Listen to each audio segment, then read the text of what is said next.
And just a note for everybody, Tim has put the agenda in the chat, and every time someone new comes in, like Lyle did, I'm going to add it back in just if you see it pop up again, because people who come on new won't have seen it. And for those who are watching from home later, I'll make sure that the agenda gets published, that Frank publishes the agenda in the notes for the YouTube video. So welcome everyone. We're glad that you guys are here with us again tonight. We're glad that you're here with us for this installment of our remote elder training. I'm really glad that Reverend Tim Hughes Williams is here with us. He is going to be leading us in a session on community engagement and how elders can support community engagement in their churches. Tim has been organizing for a long time. Tim, longer than you've been in Baltimore, right? Yeah, so I guess about 15 years. Yeah, and that has shaped his approach to community engagement, which I'm really excited about. So Tim, I'm gonna let you take it away. Great, thank you so much for having me, and it's fun to see you guys. I had a great time with this conversation when we did it in person back in the fall, so it's fun to come back to it. Just briefly for introduction, I sort of am pulling from 3 pots of wisdom when I was thinking about this, and I think of myself as a co-learner with everybody else on this call, because everybody knows that there's each one of our churches has a ways to go in the world of community engagement. So I think of this as a work in progress. But I'm drawing from the wisdom of the center. I worked with the center, the mission initiative of the Presbytery of Baltimore, which is currently on hiatus, but I worked with them for many years around the question of how congregations can be more meaningfully engaged with their neighbors. And so some of what's in this training comes from the curriculum that the center created. Some of it comes from Build, which is a local broad-based community organizing entity that is in Baltimore and then has sister organizations around the country. And then finally, some of it just comes from my own experience at Light Street Presbyterian Church, where I've been the pastor for the last 6 years, where we've done a lot of changing and redeveloping, some of which has worked really well and some of which has failed in ways that have taught us things. So I'm happy to speak to all that. But I thought by way of introduction, we could just have a round of brief introductions so that everybody can know who they're talking to. And I started with this quote just to consider throughout our session from David Augsburger: being heard is so close to being loved that for the average person, they are almost indistinguishable. So as a lens for thinking about community engagement, I think being heard is a helpful phrase to keep in mind, because it reminds us that at the bottom of it, community engagement is just being in relationship with the place where you live or where your church abides. So I wanted to start there. If you could go around and introduce yourself with just your name and then whichever congregation you're associated with or you're an elder at. And then in just a couple of sentences, what are the demographics of the area in which your church is located? And I'm almost more interested in the area in which your church is located than I am the demographics within your congregation. I mean, you can tell me that too, but I really want to think about what's the neighborhood. And to give you a second to think about that, I'll just let you know that Light Street Presbyterian Church is right downtown, 2 blocks south of the Inner Harbor. And so it's a very dense neighborhood. We have, according to Mission Insight, which is sort of the demographic service of the church, we have 40,000 people within a 20-minute walk of the church, which is good because we don't have a single parking spot. We're on the circulator, the free bus line, and we sort of are at the intersection of a bunch of different neighborhoods. And Federal Hill, historically was a working class white neighborhood where people who worked in the factories around the Inner Harbor lived. And then over time, it became a fairly affluent neighborhood, but always never more than just a few blocks away from very different demographics. So in a nutshell, that's kind of the Light Street Presbyterian Church neighborhood. But I'm curious about you all and where your churches live.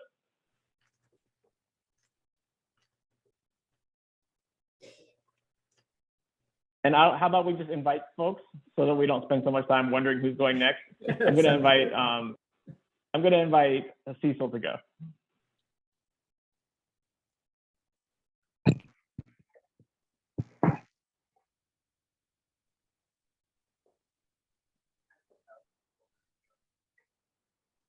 Are you there, Cecil? Oh, I'm sorry. I did not hear an invitation. All right, okay, Oh, I'll yes, tell you I who I invited am. you. Yeah, thank you. Cecil Phillips is my name, and I'm a member and an elder of Dickey Memorial Presbyterian Church, and I am also currently the moderator for the Presbytery of Baltimore. So should I invite the next person? Can you just tell us a little bit about what's the context of Dickey Memorial? Oh, Like, what's the neighborhood of Dickey Memorial look like? yeah, well, the neighborhood is diverse. It's got within a short distance of the church, there's a large Black community. The church itself is like in an enclave of mostly white people, well-to-do community, a little more upscale than most of it. By the way, it's within the city limits. It is an historic area that was built around mills. There's a stream, the Gwynn Falls waterway, water or something or other, runs right through Dickeyville, and the water was a source of power for both paper mills and cloth mills. And the community itself was built to accommodate the workers for the mills. And the housing is a couple hundred years old in a lot of cases. Just up the street, as I said, there's a large Black community. It's almost as if never the twain shall meet, but the church is making a serious effort at reaching out beyond its immediate neighborhood. We are struggling for survival. And the closest folks to us would probably constitute our future. We don't know. That's great. That's a great place to start. Thank you, Cecil. Cecil, can you invite someone else to introduce themselves? Yeah, how about Rick Thomas? Thank you, Cecil. And I'm going to defer to my lovely wife first, and then I'll follow. Hi, I'm Jean Thomas, and Rick and I are members of First Presbyterian in Bel Air, formerly from Brown. So it's a big switch from one church to another. Do you want to?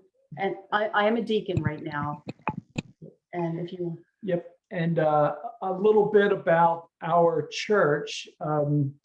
And we are in downtown Bel Air, which is not downtown Baltimore City, but it is a small, quaint town in Harford County.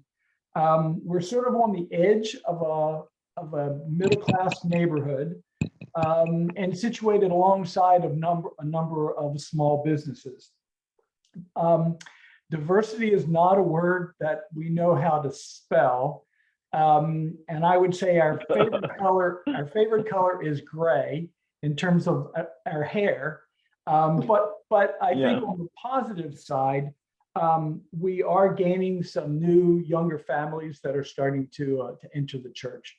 And we have a growing children's youth ministry that I think is attracting some new people.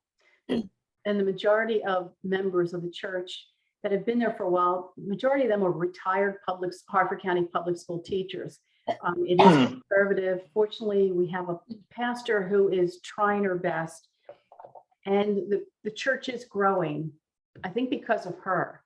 And getting some younger ones, it's going to probably take a while, but there is a positive move. It's probably going to be slow, but like Lyle Barrett is one of the members, and she's wonderful. So it's people like that that are really helping the church and making it move forward. That's great. Thanks, guys. And I guess I should invite Dave.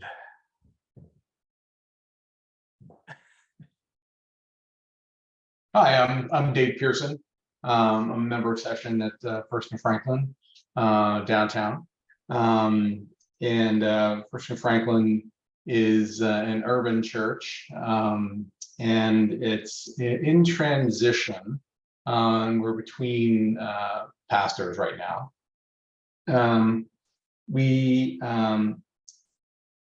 I did a search on the demographics of Mount Vernon, where which is Baltimore National Heritage Area and the Maryland National Heritage Area, to see who was actually living in the neighborhood. As it turns out, the demographic is single women under 30 with no car, and the neighborhood tends to be 70% rentals. So it reflects perhaps the urban professional or the universities that are nearby. So all of those there is a transient nature to the church because people come and go so frequently. We are introduced, they stay a few years, and then they move on to other career opportunities. As a urban church, we have it tends to be gray, but we do have neighbors like Seton Hill, which is supposed to be the Black Mount Vernon. It's just around the corner. It's pretty diverse. There's a large LGBTQ population, both in the congregants and in the community. Very robust arts community. The Baltimore School for the Arts is right down the street. So, and it's got a really rich history that goes back to the beginning of the state of Maryland. So there's a lot of opportunity in First and Franklin. Just we're finding ourselves in transition, and part of that may have been COVID. And part of it is just the natural life of a church. People come, people go. I think that's where we are. Thanks, Dave. That's really helpful. Sure. Who would you like to call on? How about Suzanne? Great, thank you. I'm Suzanne Lawson. I am currently serving on the session at Dickey Memorial. And I'm not sure that I really have much to add to what Cecil described as the community that we are surrounded by. It's very dichotomous. And when Cecil and I have been attending Dickey Memorial for 35 years, it is not in any way the closest Presbyterian church to where we live. We live in Columbia, but we fell in love with Dickey Memorial the first time we went there. When we first started going there, most of the people attending were from the village, that Dickeyville that surrounds us, as Cecil described, sort of white upper middle class folks. And it has changed over the years. To extend, we've got more people from Howard County and elsewhere outside of the immediate neighborhood, but we really are trying to reach out to the greater community, which is a more consistently Black community that we understand from some feedback has a rather not a great view of our church because it has been so white for so long. And so we're struggling with that. We're working with it, but struggling with it at the same time. Thank you, Suzanne. You're Who do you welcome. want to call on? I will call on Will. Okay, it's actually Debbie Nassau. I'm Will's wife, and I'm a member of the session and the search committee for Ashland Presbyterian Church, which is in Cockeysville. I guess we have our congregation is primarily white, Gray. and gray. We're in a community that is probably a middle-class community, and then surrounded by a lot of renters that have grown. The Hispanic population has really grown in the area. But overall, the community is white, and we are struggling as a church. We the church is almost 150 years old, and we joined about 25 years ago, and our congregation has progressively decreased. And it's worrisome. We're trying to get ideas of how to reach out in the community and bring more folks to our church. Not quite sure how to do that. Yeah. Thank you, And- Debbie. That's really, oh, go ahead, Will. This is Will, Debbie's husband. Let me add that in the time that we have been members of Ashland, Ashland has provided facility to 2 Hispanic congregations. One basically outgrew our facility and moved into a bigger one. The second congregation was very active, and things have somewhat disintegrated because of COVID. Their services generally ran, and I think Joanne could help me here, most of Sunday. And all of a sudden, you meet like that as a community was really devastating to them, and they found some alternatives. Not really sure what happened, but it was sort of, I don't want to say it was an us and them, but it was definitely not necessarily what you would call integrated. Yeah. So why don't you, how about Joanne? And how about we let Joanne help us here? There you go. And for Joanne and Debbie and Lyle, I'm just going to say I'm sorry, but we probably need to go a little faster just so we don't get too far behind in our time, because I don't want the hour to run out without us having to get into the other items of the agenda. Not that we don't want to know who you are. That's okay. I will simply say that they've done a fine job of describing where we are, and Deb is hard at work along with the rest of the team. I am currently clerk of session, and we're working on it. But I will say about our connection with the 2 Hispanic congregations. The first one we really were quite in tune with and quite close to, and it was a joyful thing when they outgrew our fellowship hall and moved on, and we still are good friends with the people who were involved in that congregation. I think one of the big problems we have, and I'll say it quickly, is that we started out as a mission church in 1874 to serve the needs of the foundry workers, the iron works across the street. Now that is all housing. There's a whole lot of ex-urban, suburban sprawl, a lot of light industry, a lot of retail. It's Hunt Valley. I think most people know kind of what that looks like.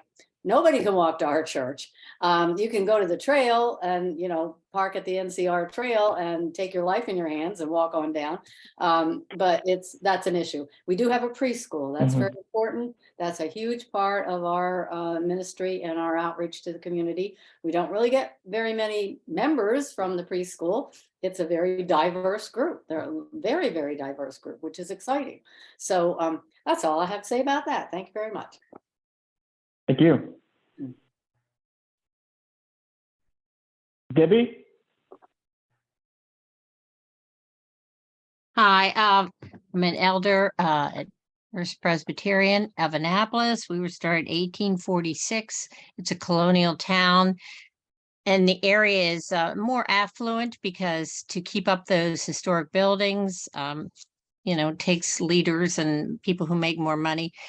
I'll just say that our 2 community outreaches are, we work with a lighthouse shelter, which provides housing for 6 months and also occupational training and how to write a resume and all that. And the other thing is we're headquarters for the AA in the county.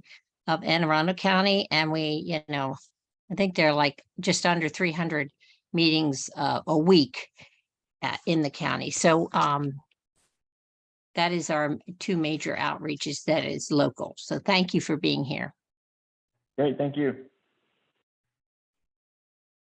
Lyle, do you have anything to add about the context that Rick and Jean gave us, in addition to introducing yourself?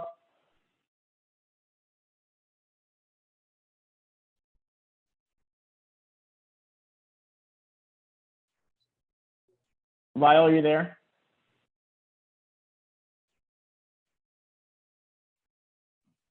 Oh, is that, can you hear me now? Yes. I'm sorry. I was going to say the Thomas's daughter is the leader of our youth group, and she has the coordinator and has done an amazing job bringing families in. She's just wonderful, and we're very lucky to have her. So That's great. Thank you. It's wild for me. It's so helpful to hear about all your different contexts, because it reminds me that it's dangerous to make this conversation too specific to any one context. It would be a mistake to make it about urban ministry, for example. It would be a mistake to make it about rural ministry or strange village ministry, because our contexts are very different from each other. But in fact, some of the universals of community engagement like transcend those differences.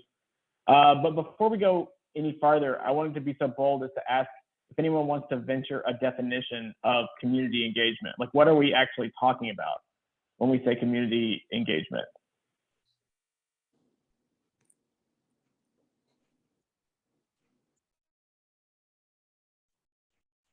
Doing things with the community rather than to the community. Okay, yep. With instead of to. Asking them what they want, not necessarily telling them what we can do for them. Mm-hmm. Without conversation.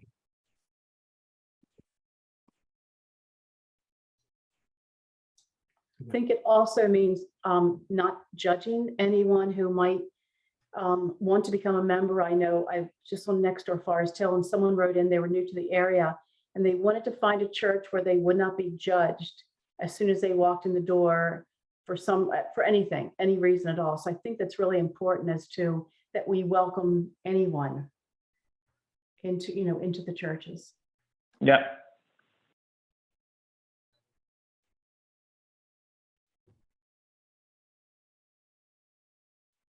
I'll ask a question that is I feel a little loaded, but how does evangelism relate to community engagement?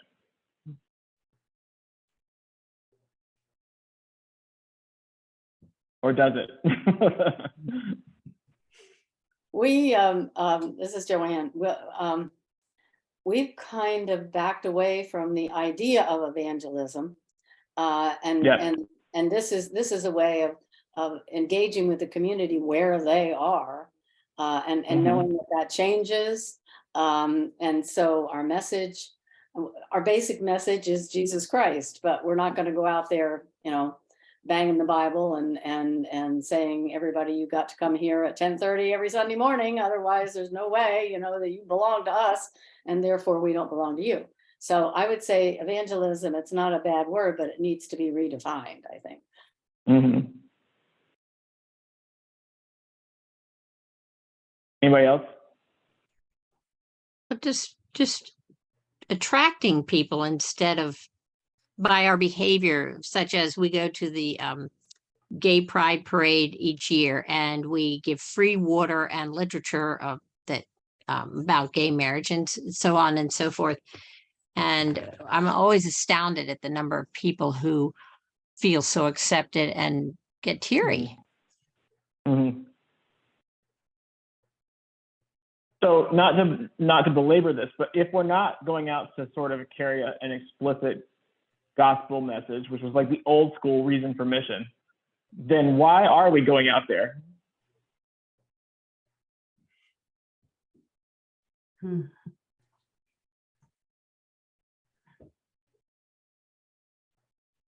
To find out to find out what's out there, to find out where people's hearts and minds are to begin with. And then we bring our own Christian experience to that. How does it fit in? How does it relate? There are Christians out there who wouldn't call themselves that, I would say. So we need to identify and relate to them too. That makes And I sense. think, Tim, one of missions of church should be to serve, and as part of a community, serve that community. So outreach is finding out what those needs are so that you can serve that community. And then I think as a byproduct, if people realize that maybe the church has something to offer, they might in turn become a member and join that church community. Yeah. I believe we're out there for go a ahead, couple Tim. of, I believe we're out there for a couple of reasons. One of which is the survival and growth of our denomination. And it's a hard fact to accept and face, but the truth is that's part of why we want to go spread the word. We want to invite people to experience the love of Jesus Christ. However, we also want them to sign on the dotted line. Yeah, so there's a business consideration, and there's some practical realities of if a church is gonna continue to exist, it needs to have a certain number of members just to be viable as an institution. So yes, that's real. Social justice is something that could facilitate the message. You know, if you find something that you feel passionately about in social justice, you lead by example by helping to solve those problems. I think it's also to find out why did a lot of people, why are they leaving the church? I was talking to a pastor recently from Bethel, I think Presbyterian. He said he thinks the current like 30-year-olds, we can still keep them, but he's concerned about the generation following them, that we may just lose them completely. And I just love to know why are we losing them? I think in a way, like I'm thinking of the story of the Good Samaritan. Jesus is calling us to be good neighbors. Part of our calling is to be good neighbors. And the reason why we care for our neighbors in our own lives and households is not because we're trying to invite them to the programs that we're starting at our house. You know, it's really because we come to love them and care about them. So like if you notice that there's a package sitting out, you might remind them to pick it up, not because you're going to invite them to your program, but because you care about your neighbor and their well-being. And I think in some ways we almost need to like humanize the question of community engagement and take it back to the level of human relationships and Christian calling on the level of human relationships, so that we can come back down to the ground of what's actually happening, where we're trying to go. If it's all right with you, I'm going to talk through the scripture review. We could have a more open-ended conversation about this, but I want to make sure you all have time for the training and experience of individual meetings. So with your permission, I'm going to ask Jennifer to share the slide of the scripture, because I think we're talking around a lot of the issues that are raised here. This is Mark 6. It is the moment in which Jesus divides the disciples up into pairs and sends them out to do ministry in the world. This is Mark's version of it anyway. Jesus called the 12 disciples and began to send them out 2 by 2 and gave them authority over the unclean spirits. He ordered them to take nothing for their journey except a staff, no bread, no bag, no money in their belts, but to wear sandals and to not put on 2 tunics. And he said to them, wherever you enter a house, stay there until you leave the place.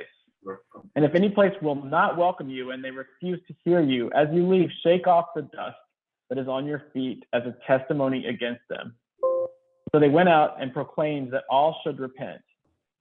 They cast out many demons and anointed with oil many who were sick and cured them. So I just want to point out 2 two things that may seem like they're at odds here, but actually I think they're great news for us. One is that Jesus invited the disciples to be guests. He essentially demanded that they be guests. They were not allowed to take things they had with them. They were not even allowed to take a second outfit. They were asked to seek the hospitality of their own community. And the second thing is that he gave them permission, when that hospitality was not extended, to just move on, to just dust off their feet and move on to the next house. And I find in that two pieces, like two concepts that I find are very helpful as it relates to community engagement. One is the very idea of church as guest. To be the guest in your community is to be inherently vulnerable. You know, when you go to have dinner at someone else's home, you are in a somewhat vulnerable position. You may not know what they're preparing. You may not know how long it'll be before the food comes out. You may not know what sort of things are going to come in conversation. It's a very different dynamic than offering a program at the church and then hoping and praying that people in the neighborhood will find it of interest. And so I think there's a lot to think about there in terms of what does it mean to become the church as guest in the community where you're located, and what sort of power has to be relinquished in order for that to be possible. And then secondly, for those of us who sometimes get stuck in kind of a doom loop of churches getting smaller and smaller, we've tried to do this, we've tried to do that, it hasn't worked. I just find it incredibly freeing that Jesus is reminding the disciples that they're there to extend the love of God, but it's not necessarily going to take root everywhere. And if it doesn't feel as though it's taking root, it's okay to move on. And I think that can be helpful in terms of being brave, you know, fail forward in terms of being brave, in terms of trying things, but it can also mean that you can be brave in terms of asking what things might need to be let go of within your congregation, because they simply are not a place that is life-giving anymore. You know, are there places where the church needs to be disorganized so as to become available to what might happen next? And so I feel like just simply the permission to do that is something that I really like in this particular text. As we're talking, I realized that we didn't get to hear from Roberta, and that's my fault. I moved us along because I was worried about time. But Roberta, I didn't want to leave you out. It's okay. Can you hear me? Yes. Okay. My name's Roberta Smith. I'm sorry you can't see my picture. I don't know, something's wrong with my picture on the screen here. But I am a session member at Trinity Presbyterian Church, and we're located, yeah, of course. We're located in Baltimore City. And the area around the church is low income, mainly really poor African Americans. But mainly in the church, there were, years ago, they were all professional African American people. Lots of them have passed on now, so you know it's not very many of them left. But that's Trinity. Roberta, it's nice to see you again. Thank you. Good to see you too, Tim. Jennifer, would you mind taking the screen share down?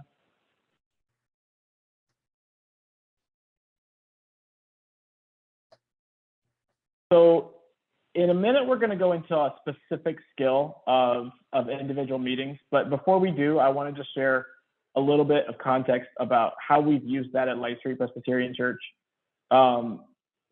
Just for a little bit of context, when I got to Light Street 6 years ago, it's a church that's been around for 168 years, but they were down to about 25 folks. So a situation that is familiar to some of you. And one of the reasons why it was an exciting job from my point of view is that they were saying that they were ready to get serious about reintroducing themselves to the neighborhood and changing in ways that might help that be possible. And so in my original job description, they asked me to spend 60% of my time talking to people who don't go to the church. which I just thought was so unusual that I was I was really interested in this job. And so I did an individual meeting with the 25 people. Each person that was there, I met with for an hour or 2 hours just to learn about them and to find out, you know, what they're passionate about, what they're hoping for the church. And then I told them, like, you know, we won't do this again probably for 6 months, because I am going to be doing exactly this, but outside the church in the neighborhood. And then I used, and eventually the congregation was trained on this particular skill of individual meetings, which the goal of which was to have substantive conversations with people in the community to learn more about who they are and what they care about. And we did that by doing training after worship for 4 weeks in a row. And then by coming up with a list of stakeholders, like we tried to come up with a list of 100 people in the community that we wanted to meet with. Most of these people we knew were committed to other churches, not particularly religious, or, you know, we weren't trying to like come up with a list of 100 potential new members. It was, who are 100 people we know who are significant parts of this community, who might be able to tell us information we don't yet know about what's going on with the kids here, what's going on with public safety, you know, can we get a meeting with the police commissioner? Can we, you know, and we created the list, and then we asked ourselves, like, who knows these people? Who in the room already knows these people? And we assigned everybody. And the goal was to ask them to spend 30 to 60 minutes talking to these people with the intention of understanding what they're most passionate about and what they love about the neighborhood we live in and what they would like to see change about the neighborhood we live in. And we asked people to do it as conversations and not as interviews, so that people didn't feel like they were being, you know, interviewed for the paper. But we did ask them to write down notes after the fact. And so we started to compile like a composite picture of what we were learning about the community. And I would just venture to say that that simple practice often yields some really exciting ideas about how the church might become a guest, you know, in the home of the community, so to speak, in ways that can become very life-giving and exciting. So any questions about all that I just said before? Because I know I want to spend 15 of our 20 remaining minutes actually doing individual meetings. But before we jump into that, any thoughts or reactions to what I just said? Yes. How many people were involved in these discussions? Was it those 25 that actually made the contact with the 100? Well, by the time we did this, we were bigger than 25. We were probably closer to 40 people when we did it. And of those 40 people, I bet you there were 15 who were very into this. So it wasn't like everyone was doing it. A lot of people said no right away. But there were let's say there were 15 to 18 people who were excited about this. And we set deadlines to make sure that, you know, there was some accountability. Thank you. Any other reactions or questions? Tim, did you have any difficulty convincing the members that this was going to be successful or was going to give you an outcome that you were hoping for? Well, yes, and we did a little bit of door knocking, and the door knocking sent people's anxiety through the roof. I can imagine. And I would say that in the end of the day, there were probably only about 5 people who were willing to do that, because it triggered so many different pieces of baggage that we have. You know, they say that if you cross a, oh my gosh, let me say this correctly, a Jehovah's Witness and a Presbyterian, you get someone who knocks at your door and has nothing to say.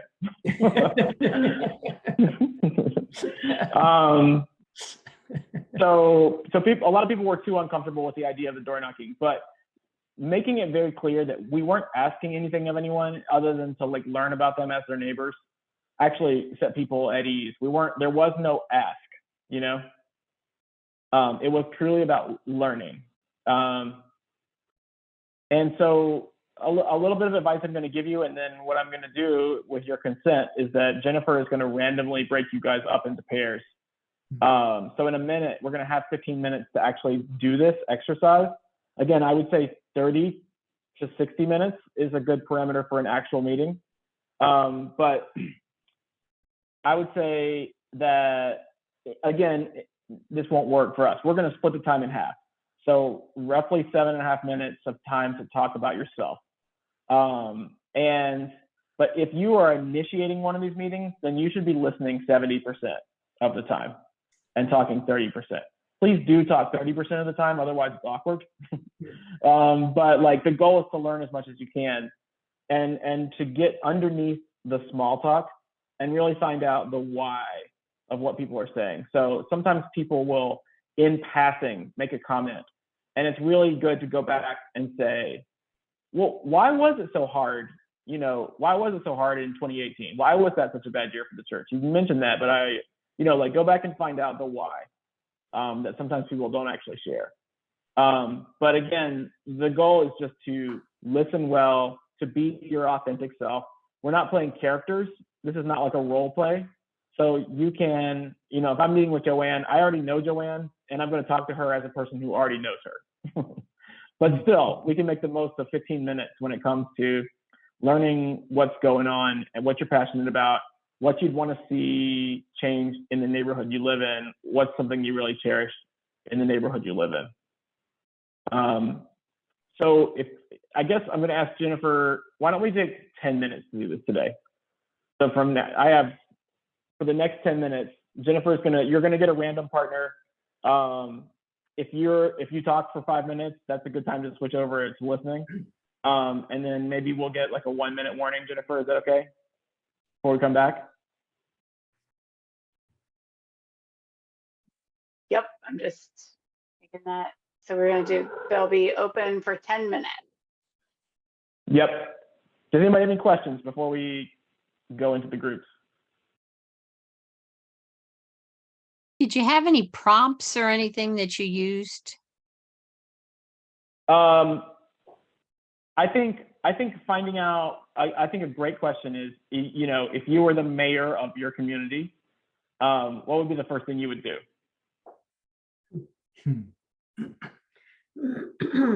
Another great question to ask is, for this group, if your church was to disappear tomorrow, what would be the thing that people would miss the most about it in the community?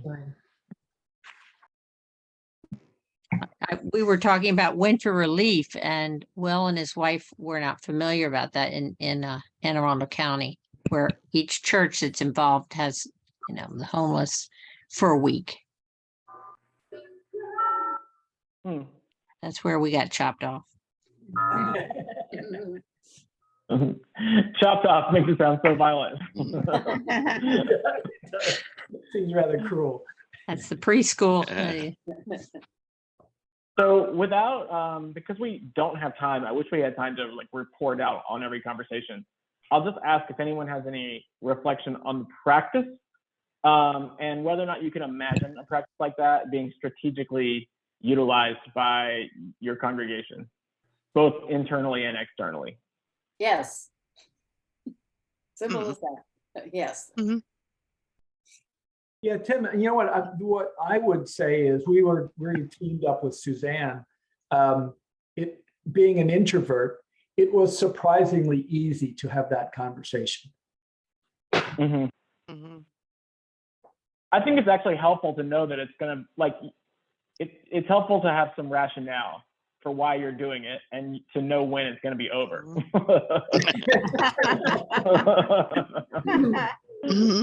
You're not being held hostage. That's right. So one idea that you might consider, which we did at Light Street, was we challenged them to have 140 conversations. And then we started making a paper chain in the sanctuary. So for every conversation, you would fill out a little piece of construction paper and you'd write down the names of the two people who talked for at least 30 minutes. And then we just would staple them into the chain. And so week after week, I think the goal was to get 140 conversations done by the end of Lent. And we added the paper chain portions every week. So there were more and more of it in worship, representing the way that the congregation was becoming more and more connected to people in the community. And that was just visually even encouraging when people sometimes feel like it's hard to make those kind of connections.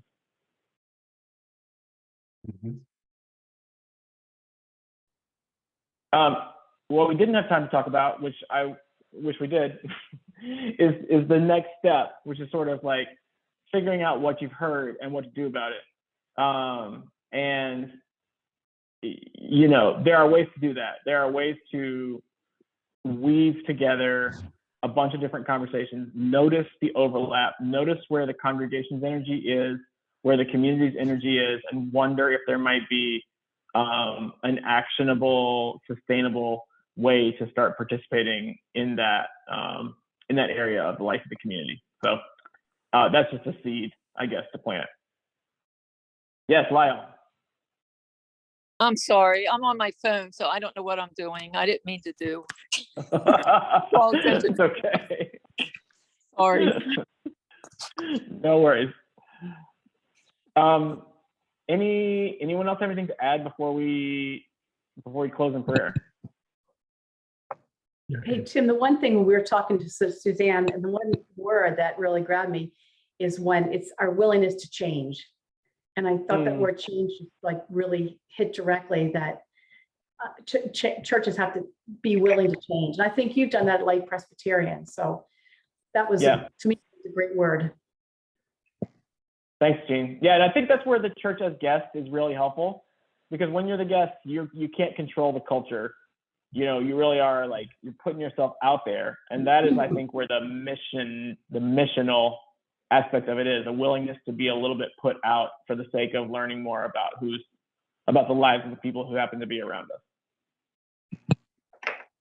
Yes, Tim, do you have an outline or cliff notes for this process?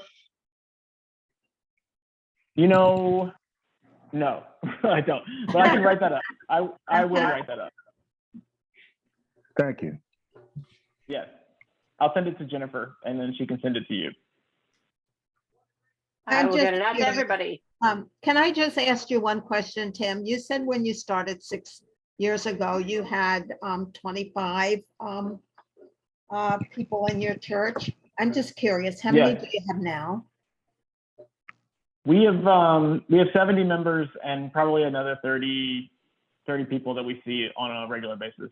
Wonderful. Okay. All right. May I close us in prayer? Yeah, and let me just add before you do, Tim, and thank you for offering to do that, that our next, our last actually elder training for the season will be in May. It'll be the third Thursday in May, same time, same Zoom link, but I'll send it out again. And it'll be Steve Knofel. He'll be doing a presentation on our identity as elders, and that'll be a theological framing. So it too is a wonderful presentation, and we hope you'll be there. Jennifer, this is being recorded. Yep. Is there a possibility that we can access this recording? Yeah. Cecil, and so every time I send you the email with the invitation for the next month, there's also a link for that will take you to where all of the recordings are. Okay, great. Thank you. Okay. Yeah. All right, Tim, if you're willing to pray us out, that's great. Sure. Yep. All right, let's pray. God, I give thanks for these ruling elders, for people who have heard the call to serve the church and to serve the world, and were brave enough to answer yes. And we confess some anxiety at the thought of being sent out with only one outfit, to love the world in the way that you love the world. So we ask that you would give us the courage to be guests in the neighborhoods in which our churches were planted, to really listen with open hearts and minds to the people, to hear their joys, to hear their needs, and to relate to them, not as projects, but as neighbors and as friends. And we ask that you would give us eyes and ears to perceive your spirit blowing through our worlds. And I pray these things in the name of Jesus. Amen. And Amen. Thank Thank you, you, everyone. Jennifer. Thank you, Thank Tim. Thank you, Tim. It was great. Tim, Yeah, thank nice you to so be with much you for guys. being here tonight. Thank you Have a- both. My pleasure. you.